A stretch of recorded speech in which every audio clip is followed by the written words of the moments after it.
Okay, welcome to our little summer upgrade project. Now that all your coursework is hopefully over, we want to have a little bit some conversations about what you can do during the summer to help you with your psychology career after you graduate. And today I'm super excited to have a conversation with Sam about volunteering and how to get work experience via volunteering. A super important project. Before we talk about all about work experience and volunteering, Sammy, do you want to introduce yourself? Yeah, I'm Sammy and I'm the Senior Community Volunteering Officer at City. So I work with you to find volunteering roles, to find the right role for you. And then once you are volunteering, starting to think about how to articulate that volunteering to future employers, in CVs, interviews, that kind of thing. And yeah, running the volunteering module in psychology. Fantastic. Also, Sammy, I have to say you are the brain behind the monthly psychology volunteering newsletter. So I think which we will mention later on, and we'll tell you all about it if you don't know how to get onto that. And hopefully by now you know myself. I'm Andreas Kappes. I'm a senior lecturer in psychology, but I'm also responsible for employability and trying to help you guys find the career that you love. Okay, so today, speaking of finding the career that you love, we want to talk a little bit about work experience and especially getting work experience via volunteering. And I might start, Sammy, if that's okay, by talking a little bit from my perspective. Why is work experience so important, right? And I think for my goal is always like to get all of you guys out there into a position that when you graduate, that you basically go right into a graduate level job, a job that basically cannot have without having a university degree, a job that pays well, a job that you enjoy. And I think there are two things that are really important to have. One is you need to know what you want to do, right? So it's kind of like, okay, you might be in year one or you might be in year two and thinking, I don't really know what I want to do. I don't really have a general idea. And so work experience can really help you get that idea, formulate your ideas, make experience where you feel like, oh, this is really something I enjoy, or even also very valuable. It's like, oh, I did this, didn't really like it. I think I stay away from that. Okay. And so this is like one thing to kind of really what's often in psychology called self-exploration, trying to better understand what you actually like, what you would like to work in. And the other one is a little bit more instrumental, a little bit more technical. And that's kind of any kind of graduate level job, especially if you want to do something with mental health. So any job that's like basically kind of like you need a psychology degree to get that. Something like psychological well-being practitioner or cognitive therapist, or you want to do your doctorate in counseling or educational, etc., psychology, all of them want you to have some work experience. So basically, and you won't need to get that work experience ideally during your degree. So there's like the self-exploration one, but there's also something really practical and instrumental because you need that to get a good job after you graduate. Okay, Sammy, what do you want to add to that? Yeah, I think it's a great form of work experience, but also it's such a good way of applying your knowledge. So it might be that you've had lectures about working with young people, for example, and then it's such a nice way of actually being with young people and trying that out. And it might be that you really love it and you decide that that's the career path for you, or you might have the opposite experience and think that actually this is so interesting, but I don't like it day to day. And then that's guiding your future career decisions, even if you know that that's something you don't want to do, it's still productive. And yeah, it's such a win-win as well, because not only are you exploring yourself and what you want out of your career, but you're also helping other people. Like 9 times out of 10 people that probably wouldn't have access to this help if it wasn't for you volunteering. So yeah, you can make such a massive impact and help yourself as well. So yeah, a big win-win. Yes, that sounds great. And I think something you tapped in there that I hear often when I talk with students when they come back, when they did it during the summer and got a lot of work experience, volunteered, is that they somehow kind of see how those things we teach you guys during the modules in those lectures, these abstract concepts somehow apply. And I think often you can also kind of have a like discover like a purpose and a drive by kind of saying, oh, I really want to better understand it. So I'm more able to help these people to use my knowledge better. So I think just like, yes, as you said, a win, win, win, win, win. There Yeah. are many, many different ways you can win Yeah. from volunteering. Okay. So hopefully by now, most of the time you might have even had already an idea, work experience via volunteering is amazing. You should do it. It has a lot of benefits. So, okay, how do I get this work experience, right? And I think in general, just to step a moment back, is that like you can do placements, which is often a different form for volunteering. Today, we want to talk about not placements, just volunteering, where you work with a charity, an NGO, and you get your work experience through volunteering. So, okay, maybe Sammy, you start. Like now I'm like, okay, Andreas and Sammy got me really fired up. I want to find that charity to work with. How do I find a charity that fits me, that might be good for me, that I enjoy working with? Yeah, there's so many charities out there that it definitely can be overwhelming when you're starting to look and you just type into Google like volunteering for psychology. There'll be so many things come up, but I think a good place to start is the City Volunteering website. We'll put the link somewhere. So on there you can see all the organisations that City works with closely. So a benefit of going through this route is that we've signed an agreement with the organisations basically to say that they know that you're students first and foremost, and that you might have loads of assessments and that might take priority sometimes, but you do want to volunteer, and it's a good way of having that like safety net of knowing that they're a good organisation. And on that website, you can filter by school, so you can get things specifically for psychology. And you can also filter by location, which is, if you're looking for an in-person role, it's really important so that you're not traveling 2 hours to get to your volunteering role, and it makes it a lot more feasible that you are going to complete the hours and you're going to commit to the time. So those are like two starting points that are very easy. The other thing that probably is a bit harder is thinking about what you're passionate about. And I think there's so many routes that psychology volunteering can take you, taking the time to think about like, where do you want to put this time? If you're giving up all these hours to volunteer, what difference do you want to make in the world? And like we said, it might be young people, it might be elderly people, it might be a specific group of people, whatever it is that drives you and is gonna, you're not going to get bored of, and you're not going to give up on the volunteering, and you're going to feel passionate to turn up every week and do the volunteering that you've committed to. And it might be that you start and you think like you're looking at the website and an opportunity looks so great and it's something that you're really interested in, but it's in the wrong location, or you've vice versa, whatever it is. If you're looking and you can't find anything quite right for you, you can email me at volunteering@city.ac.uk, and we can talk to the organisations specifically about your scenario and sort of introduce you, your interests, your knowledge, and sort of find something a bit more tailored. So the website isn't a be all and end all, it's definitely a starting point, but we're basically here to support you in finding that perfect opportunity that you are going to really enjoy and be beneficial for.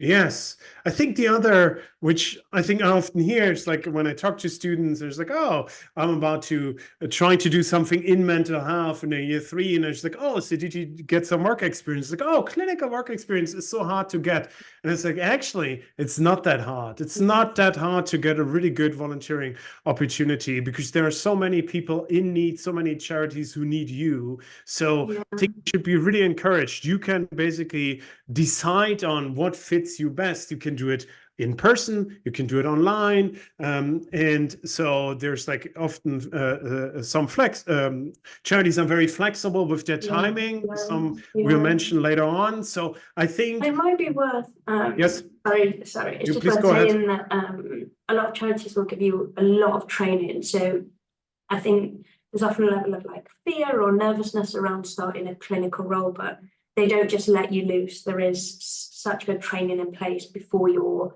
doing your volunteering or whatever that looks like, whether it's with elderly people, vulnerable people, whatever the group of people is. The organisations all have a really rigorous training program before you start your volunteering. So it's a good way of learning new skills as well Yes, that's a great point. putting your current skills into practice. Yes, very good. Because there are many valuable things we teach you during your degree, but these are not very practical sometimes. If the person on the telephone tells you, etc., how do you react? What do you do? And these charities will make sure that you're prepared. So you get another valuable skill in there, which is really like helping you to understand how these things work, but also that looks great on your CV. You did the training, you have that commitment, and you really get skills and a deeper understanding. So I think we said, like, figure out your preferences. I think the best way to figure out what you're passionate about is look in your past, right? Oh, it's like, what did I enjoy? What do I enjoy in the past? Was it working with children or not? Do I have somebody in my family that maybe is, I don't know, has a learning difficulty, and I feel really passionate about helping them? Then yes, take that and go with that. I think don't overthink it. It's better to just kind of jump in and get some experience. And since these are charities, they're not long-standing commitments, right? If you don't feel like it's not really for me, then it's easy to switch to something else. Okay, so I think we have the training, we have the flexibility, we have the kind of opportunities.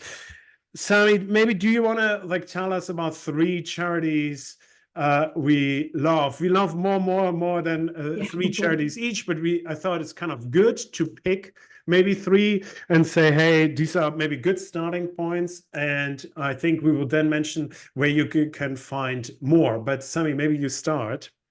Yeah, my first one is Friends of Moorfield. So they're pretty local to city. If you want to tie it in with a day that you know you're on campus, you can then go and do your volunteering that same day, and it all works really nicely. But it's very hospital-based work, if that's something you're interested in. I know a lot of psychology students go on to work for the NHS, so it's a really good one for getting more hospital clinical experience, working with a real mix of patients, I think, depending on what you're interested in. And there's so many different roles there. You might start volunteering in one role and move on to another. And yeah, there's just a lot of flexibility. So that's my first.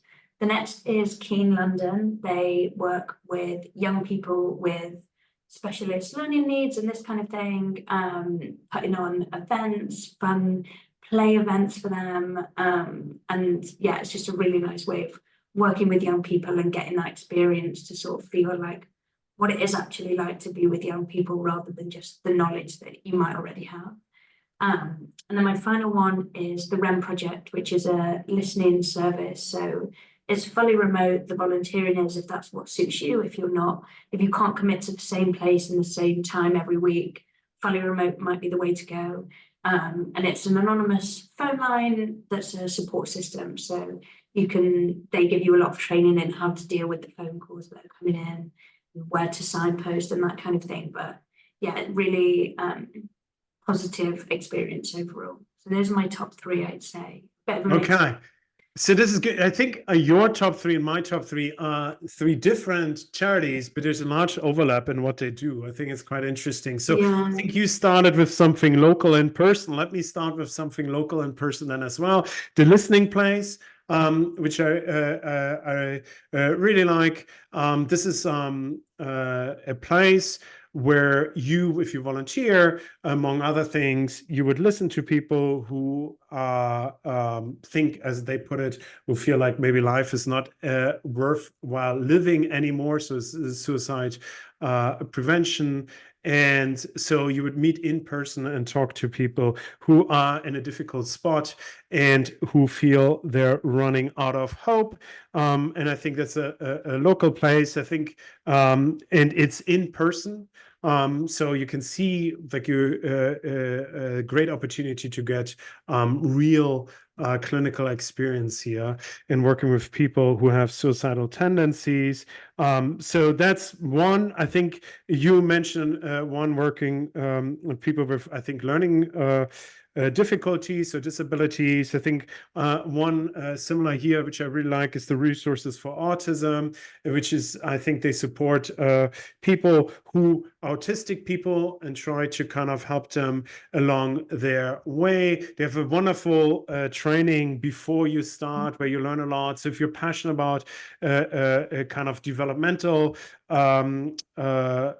disorders and kind of developmental psychology, then I think this is a really good place. And my third one is Shout, which is an online help service for anyone who has trouble, I think, is texting. I know that they have a really good training program also before you start, and then they offer you a lot of flexibility. So you basically would text with people who are in need of help, who want to talk to somebody. And obviously now my dog is going crazy in the background.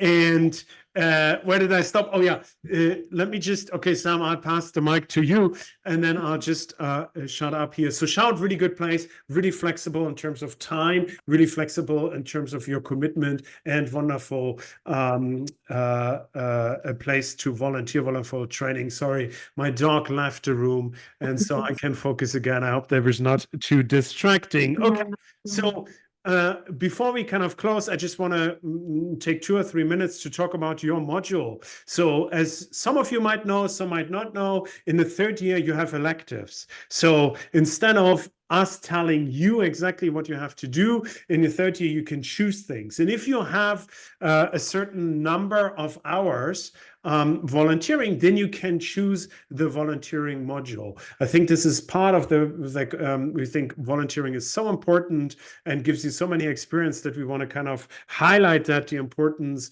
with this module. But I think it gives really great additional kind of insights into your volunteering experience and taking it forward then to kind of make it also instrumental for your career. So Sammy, you developed this, you do this. Tell us more about this. Yeah, so like you said, it's a great way of doing your volunteering, but then making it something you can use when you're applying for jobs and really taking that time for active reflection. So you, as a prerequisite for the module, you have to do 140 volunteering hours. So that's over your first and second year and over summer. That can be from multiple different volunteering roles. It can be all one. You can do it all in 4 weeks, or you can do an hour a week for 2 years. Whatever suits you, you can do it basically however you want. The volunteering needs to be active, so you need to have a specific role. So anything that we've discussed today will be relevant. Mental health, working with young people, elderly people, whatever you're passionate about, you can choose to your volunteering in those fields. And then, so you do that all before your third year begins, and then the module runs in the first term of third year. So it's not an easy module. I don't want to say that, but it's definitely a good way of reducing your workload in your third year, if that's something that you're interested in doing, because you do the bulk of the work as you're volunteering. Then in term 1 of your third year, you do the module. It's 6 workshops with me, and we cover career decision making, articulating your volunteering to employers, whether that's through your CV, through interviews, through competency style questions. We also think a bit about what strengths you've developed through your volunteering. So whether that's specific skills that are really nuanced to the role and the roles that you're going to be applying to in the future, or whether it's broader skills like communication, teamwork, things like this. So really taking that time to sit down and think about what it is that you've developed through your volunteering, not just the ABC of what you did, which is sort of where employers will find that most beneficial probably. And then the assessment is, there's a few different bits of it, but it's a CV, which I think you do in your first year. So it's like updating that based on your volunteering and putting your volunteering into your CV. Then it's some competency style questions, thinking a little bit about how your skills have developed in alignment with the graduate attributes. Yeah, very skills-based portfolio. And yeah, that's pretty much it. So in terms of the workload in your third year, it's very light touch compared to like the dissertation module, for example, which obviously would take a lot of hours.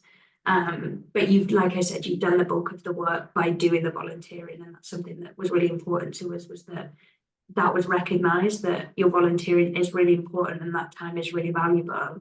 And then we just had this sort of summary reflection time in your third year, which is then perfectly timed for you applying to graduate roles and starting to think about what next after you do graduate. All right, fantastic. As you can see, just do your volunteering and all your problems will disappear. Yeah, yes, Get Sammy, she will explain you all your career choices and you will reflect on that and you will be ready for the wonderful world after the university and after graduating as with your bachelor degree. Okay, Sammy, anything else you want to add? Anything you would like? The only other thing is that we have a psychology volunteering newsletter, like we mentioned at the start. Again, we'll put the link somewhere. We send it monthly. It's just a bit of a roundup of some volunteering roles that we've seen that are just particularly good for psychology students, so that it's making it a bit easier for you to find those roles rather than searching for them for yourself.